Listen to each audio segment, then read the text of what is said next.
do you actually think that trans women and intersex women are real women? This clip is really interesting. So again, this is from about a year ago. He had a trans activist on, and watch his just absolute inability to say what is true with any degree of conviction as he's hearing a whole bunch of nonsense.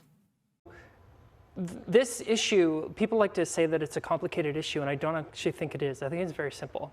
It all boils down to, do you actually think that trans women and intersex women are real women and are really female or not? And if you do, it's very simple. Just stop policing who counts as a real woman, because this has had history of racism built into it over the years. It's not an accident that the intersex athletes who get singled out are women of color from the global south, because who gets singled out for scrutiny is based on white women's conceptions of femininity. And that's being weaponized against trans people too. So it's a fear of protecting the fragile, weak, cis white woman from the rest of us. So there are many elements to what you said, which I appreciate. So let's try to break them down. One thing that confuses me personally is it seems like we have discussions about who should participate in which category and how. You know, on the face of it, it seems simple, as you say. You know, if somebody identifies as a woman, if they're transgender, they can compete against women who were born biologically, and then if not, then not. But then there are many who would argue who are not transphobes. There are many who born biologically women who will say, but you have an unnatural advantage over me, and that makes the sport unfair. How do you respond to that? Yeah, there's lots of ways you can respond to that. So the first is the very language of, you were born and I'm not biological somehow, like I don't think I'm a cyborg.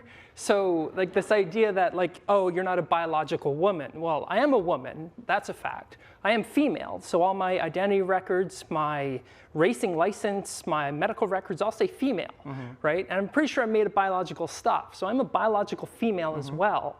So this question of, do trans women have an advantage over cis women? We don't know. In fact, there's basically no published research on this question.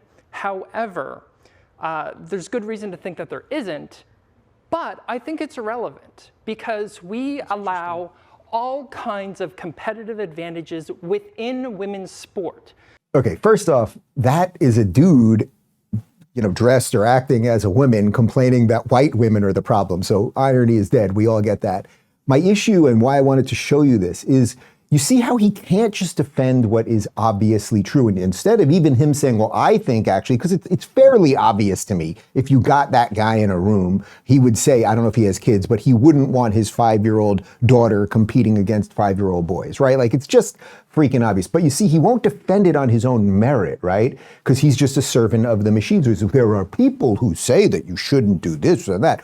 Also, I don't know what she's talking about how most of the people who have been discriminated against have been black intersex athletes. Like, can I get the list on that? Can you go to blackintersexathlete.net and let me get the full list on that? We'll get that. We'll see if we can get that for you. But again, it's this inability to just say there's no such thing as black intersex. I love it. God bless you. God bless you for trying. Good people, good people. The point of all of this is we have a series of people who will not say what is true. And then when you don't say what is true, you end up just saying a whole bunch of gibberish.